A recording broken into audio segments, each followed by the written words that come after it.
With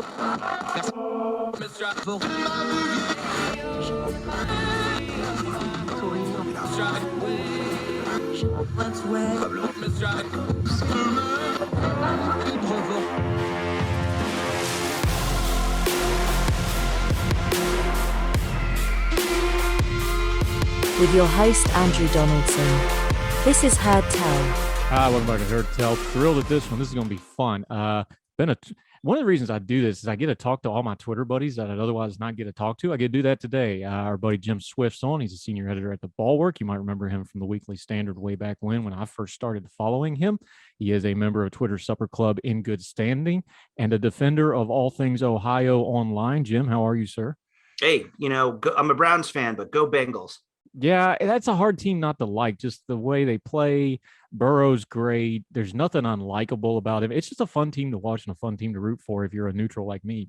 Well, and if you're married to a St. Louis and you hate Stan Kroenke in the Rams. Yeah, see, I didn't even think about that. So I got double duty here. Ohio loyalty and family loyalty to not like the Rams. So. Yeah, it should be a great game. Looking forward to it. All right. One thing we like to do is we don't just like to cover what's happening. We like to dig into why it's happening. That means understanding how things work.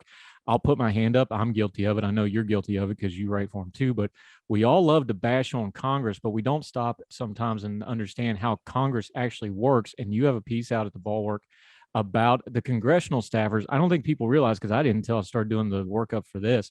We have our Congress critters. We got 100 senators. There's something like 31,000 congressional staffers running around D.C. This is a massive amount of people in our nation's capital that's doing some really important work. That's a good sized city. That's a major university. That's a lot of people, Jim. It is. I mean, it has its own culture. Congress has 2 zip codes. There's one for the House, 20510, and one for this, 20510 is the Senate, 20515 is the House. And my editor, Adam Kuiper, the Bulwark, approached me about this. I did not discover this Instagram account that I wrote about called Dear White Staffers. It had been written up a lot of places, and Adam worked on the Hill briefly, and I worked on the Hill for 5 years.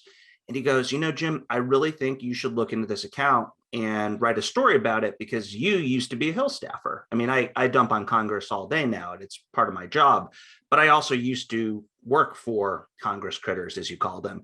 I worked for a senator for 4 years. I worked for a House member from Kentucky for a year.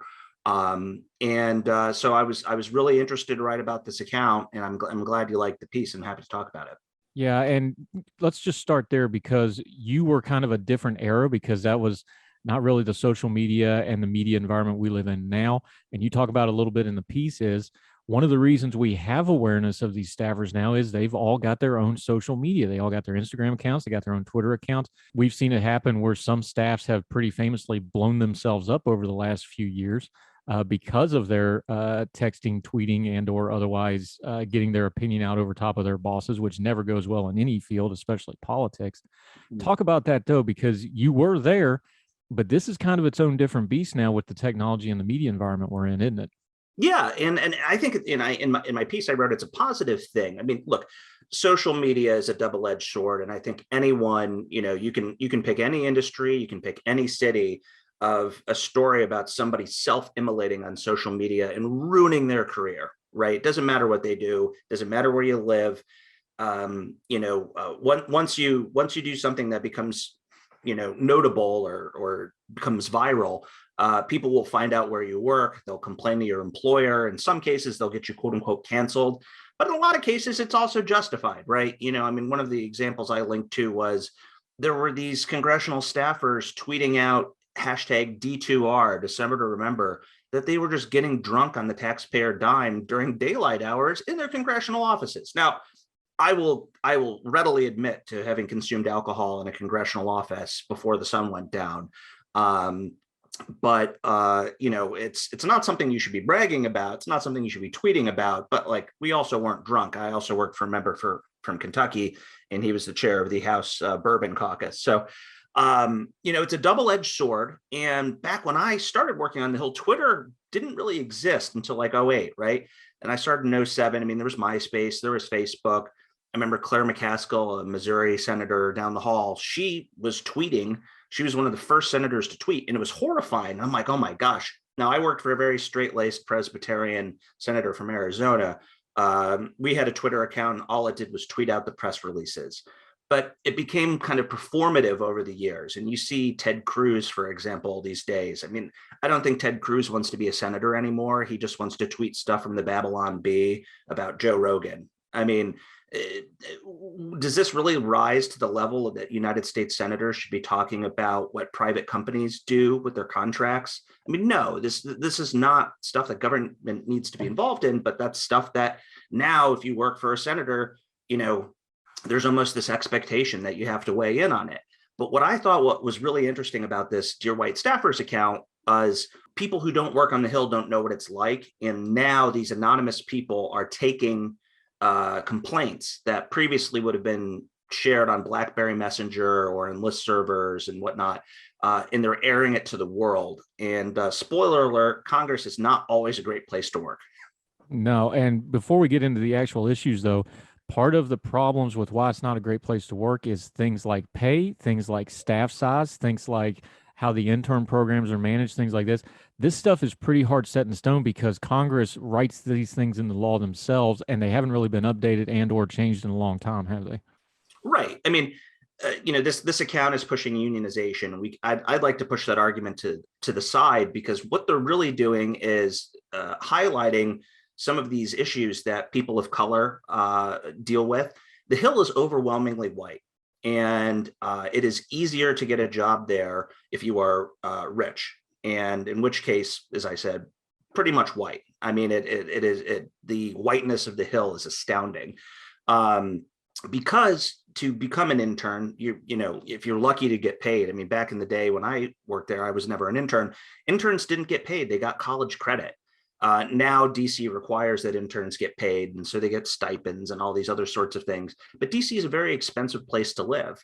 And then if you're lucky enough to graduate from an internship into one of these staff assistant entry-level jobs, back in 2007, my first salary was 25 grand. And you fast forward here for 15 years, there are people who are still making 30 grand, which is, I mean, forget inflation, that's still nothing. Inflation just exacerbates that. It really is very hard unless you have parental support, to help pay for your rent or, help you just cover the cost of living. People are living paycheck to paycheck, and sometimes have to go out and get other jobs, like at bars, to be able to live in the city. And it's hard if you're not rich. And the folks from the communities of color have a harder time because they're statistically less likely to come from wealthy backgrounds than their white counterparts are. Yeah, talking to Jim Swift about Congress and the staffers. This is actually a problem, though, that is wider spread than just Congress, because journalists have been covering this a lot, that the journalism is getting funneled down, where you get a lot of people who are more upper income because they just can't afford those entry-level jobs or those internships that they used to. We've seen it in higher education. We've seen it in other fields as well. We talk a lot about ideology and biases in politics, but there's some practical bias that comes into when you start narrowing down the field of staffers, and that's going to affect how lawmaking and the staff work gets done when you have that kind of sameness, don't you, just on a practical level? Yeah, and I mean, ideology does play a role. I was talking to one of my former Hill staffer friends who's Black for this story, and he never interned.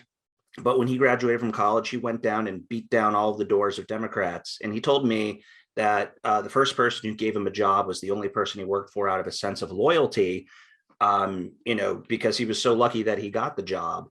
Ideology does play that role. He was lucky he found a member whose ideology he liked. I was lucky, at the time that I applied on a whim for a Senate job, but for a state that I had never lived in, and got this job because of my ideology was shared. Now, granted, I don't share much ideology with congressional Republicans much anymore, because they're not interested in legislating or governing. But when you think about it, it's not that, there are 435 members of the House and Senate, and then if you add in the delegates and non-voting members, it's 441. That doesn't mean that there are 441 offices in which you can work. It's actually a very narrow path, because people who want to work on the Hill are ideological. They are motivated by their belief systems. A super progressive leftist might not work for Kirsten Sinema or Joe Manchin, just like, a conservative kind of middle of the road blue dog Democrat is not going to go work for Alexandria Ocasio-Cortez. You have to look at it and then start narrowing it down.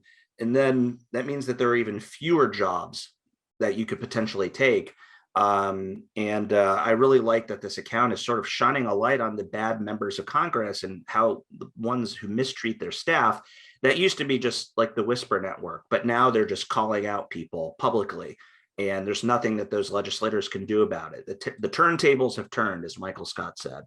Yeah, technology is a two-edged sword because everybody's got a voice. The good part of that is everybody's got a voice, and the bad part is everybody's got a voice. We're talking to Jim Swift, senior editor at The Bulwark, former staffer himself. He's written about the staffs. When we come back after a quick break, we're going to get into how those staffs actually work, how that's supposed to work in the legislative process, how that's not really happening a whole lot in our Congress right now, and that's why it's the root of a lot of our problems. We'll talk about that with Jim Swift.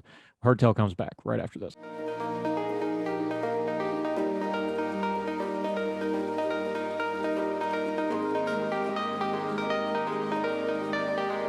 Hertel Show. We're back with Jim Swift. We're talking congressional staffers and offices. All right, we said staffers, but let's get into the nomenclature, how this works, because we know there's limits on how many staffers they can have.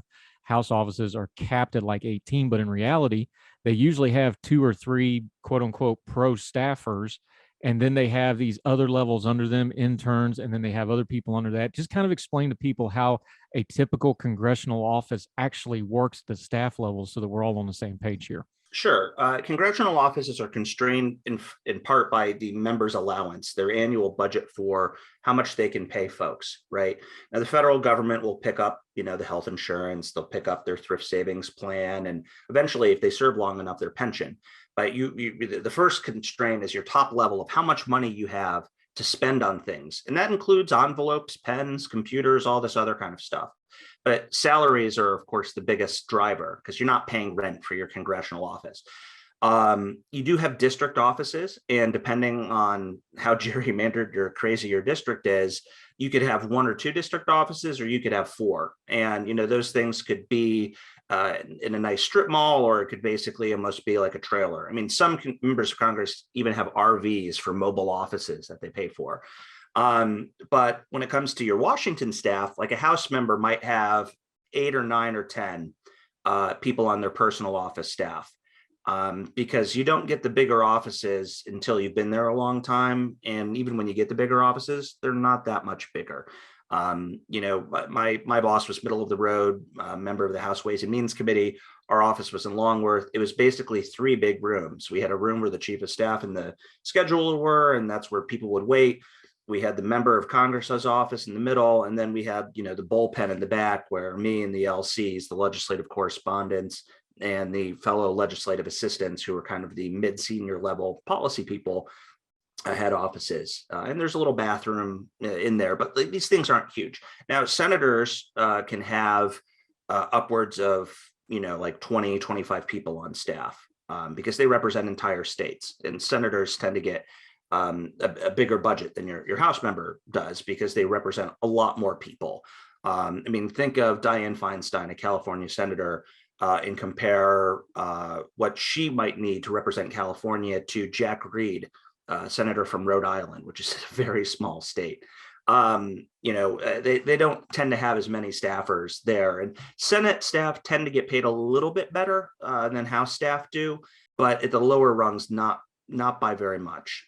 It's not like you're, making it rain there. And so a lot of it depends on what state or district you represent and how it's drawn and what its needs are. But there are constraints on office space, and there are constraints on your budget. And that all ends up kind of trickling down to how much people get paid. And like I said in my piece, if you want to be a stick in the mud and complain, there are literally 100 people who are willing to take your job the following day and not complain. Yeah, and among other things, you are a DC area liver dweller, however you want to phrase that. This is a very expensive city for people that aren't making a whole lot of money to try to get by in. Yeah, and you move here. I remember when I moved here, I had to live in somebody's basement. Now, I lived with my buddy for a couple of days until I found a place on Craigslist. And I lived in one of these Lego brick houses from the pre-World War II era in Alexandria. I lived in someone's basement that I paid $850 a month for, and I didn't want to take a day off until we got a holiday, and so I literally slept on the floor with a couple of things I bought at IKEA for 2 months, until I could get my stuff out of storage and properly move in, because I didn't want to live with roommates in DC. Part of that was because I also had a bunch of guns, and you couldn't have guns in DC really at the time until the Heller decision, because I'm from the Midwest and I got guns. But yeah, no, it's just the housing situation really is a huge problem. And the Dear White staffers account pointed out that one staffer lived in Section 8 housing in very unsafe areas. DC has a big problem with crime. I mean, a girl I worked with lived in a nice place like 4 blocks from the Capitol, and one night she was trying to get into her apartment and she got mugged with a guy with a brick, and she had to go to the hospital. It's not a lot of fun to have to deal with those things for like 30 grand a year. And that's why a lot of people that Dear White staffers his profile just said, I got out of the Hill. I mean, everyone has a shelf life, is how long you can do it. And I really like what they're bringing up, because it's a conversation I think we need to have, not just for the minority community, I mean, especially for them, but there are lots of lower middle class white folks who want to work on the Hill too. And really the only people who have it easy on the Hill are rich kids. Yeah, talking to our friend Jim Swift. All right, here's the nut of this whole thing, though. We love to bash on our members of Congress and senators. That's kind of the gig, but we also need them to do the job they're sent on a practical level. If they are not getting quality staff, how much exponentially harder does it make an already almost impossible job for them to do what they're supposed to be doing, that they're elected to do, when they can't get decent staffers because of the living conditions, the wages, whatever it may be? It don't matter. If they're not getting good quality people and they're just getting, the people that can afford to be there as kind of a lark thing, that's bad for the country. Yeah, I mean, you should want the best folks. And, just because working on the Hill benefits the rich doesn't mean that these kids are the best. I've worked with a ton of horrible rich kids. I mean, I don't want to sound like Herman Bloom from Rushmore, take dead aim on the rich boys. We should want socioeconomic and racial diversity in the legislative branch that helps, as 1/3 of our country's government. We should want those perspectives. I mean, before J.D. Vance, senatorial candidate in Ohio, kind of went insane and went and turned to, Mr. Yale, VC funding, poser, kind of MAGA type. He had an inspiring story of what he grew up in. And you want the kind of people like J.D. Vance describes his youth as, to try and have a shot at running and working in government. You see what he's kind of had to become, the monster as a candidate. And it's sad. I mean, or you think of West Virginia, October Sky, and those stories of inspiration. You want those stories, and they do exist in Congress. But for every one of those stories, you have 10 people. It's like, my dad's a doctor, my dad's a lawyer, my dad's an exec, or my mom, is a high-powered judge or something. And money's no object, and they just, can float it. And that's why you have this sort of glut of rich kids. I was one of them. I mean, I'm not going to deny that growing up, I am one of the rich kids of which I speak. I had it easy. I mean, my parents weren't floating me money, but I had it easier because I didn't have student loan payments. I didn't have all of these other obligations.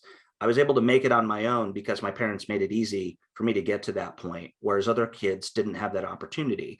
And so maybe I wrote it from, a sense of self-guilt, in a way. But it's its own education, and we're denying it to a lot of people. And I think that's the importance of this account, is that there are problems on the Hill that are systemic, that don't differ from the ones that we deal with in society every day. But there are ones that you only know about if you've ever worked there. It's sort of like joining a fraternity. You won't know about those unless you've been on the inside. Yeah, we're talking to Jim Swift, his piece out on Hill staffers, Dear White People. It's time we listened in the Bulwark. To your point, both of West Virginia's sitting senators, since you brought them up, both are from dynastic political families. The Moore family, Shelley Moore Capitol. No offense to either one of them. It just is what it is. Shelley Moore Capitol, her father was You Of guys had course, Jay Governor. Rockefeller. We had Jay. know. Well, to his credit, though, I give him a pass because he carpetbagged in. But when you stay 40 years, I think that term no longer applies. So I give Jay, Okay, fair. I give him credit. He stuck it out. Of course, folks don't know, if you're a political historian person, if you do not know who A. James Manchin is, you are missing a treat. That is Joe Manchin's uncle, one of the great political figures in the history of America. Just trust me, go read up on him. Fabulous character, interesting guy. But to your point, both West Virginia sitting senators are dynastic. All right, in your piece, how do we fix this? The people from the account are pushing for unionization. That's its own beast on a couple levels. You talked about working on the college pipeline, which is kind of what I think they originally designed staffers to be, maybe trying to get back to that. What do you think one of the fixes here on a practical level would be for the staffers? So my problem with unionization is not that I'm a conservative who is skeptic about unions, though that is true.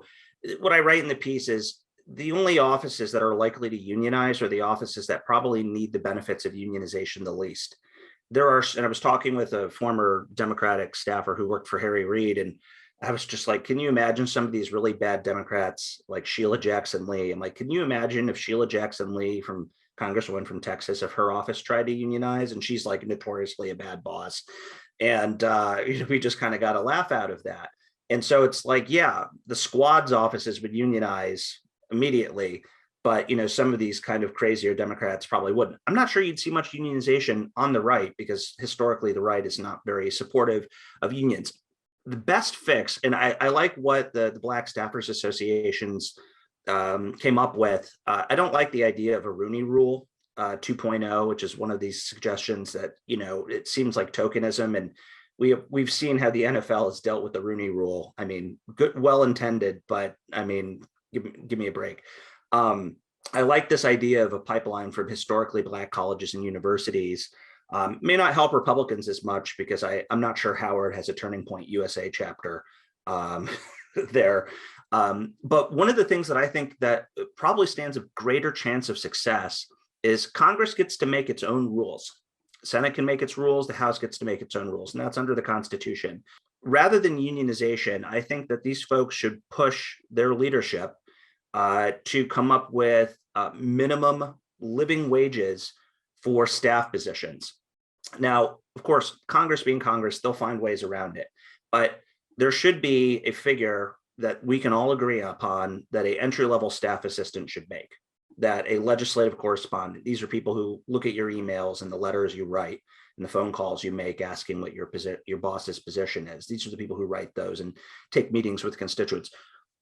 That stands, I think, a much better chance of success at improving the lives of these young folks fresh out of college. Not everyone has it bad. Not even, rich kids aside, some offices are really great and care about making sure that people can make a living. Others aren't. Unionization is only going to help those that are already doing pretty well, office-wise.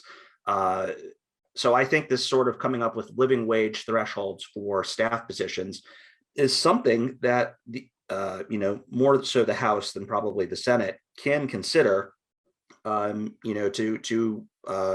to help people want to stay and move up the rungs on the ladder in Congress. Yeah. Jim Swift, we appreciate the time talking about how the Congress actually works. When we're throwing bricks at the TV, we at least understand there's some staffers behind the scenes that are working really hard to get things done. Let folks know what you've been doing on your social media. You're got a great newsletter that I read every day. Always has some good little tidbits in it, although it is way too homerish on Ohio matters, but we'll forgive you that one. Let folks know where they follow you on social media and what you got going on at the Bulwark and other places. Yeah, sure. You can follow me on Twitter at Jim Swift DC. And I have a newsletter that comes out every weekday at the Bulwark. It's the only free one that we have that's always free, called Overtime. I highlight all the stuff we do at the Bulwark, which, we're conservative or Republican, never Trumpers. So, we're out in our own little wilderness out there. I highlight all of our stories and our podcasts and things that we do there. And then I have a little section, it's a little potpourri section of interesting things that I've read around the internet that I think you should read. So it doesn't cost anything. Head over to thebulwark.com. You can click on subscribe, and you can get it for free. Otherwise, we're $10 a month, and we have a bunch of interesting stuff. But let me be your guide into what we do. And if you like what we do, we've got more of it for you. My friend, I appreciate your time. I appreciate your recipes on Twitter Supper Club. And for 1 week only, I'll be with you. I think I'm going to pull for the Bengals. Jim Swift, appreciate you, my friend. Good stuff on the piece, and hope to talk to you again soon. Thanks for having me. Thank you, sir.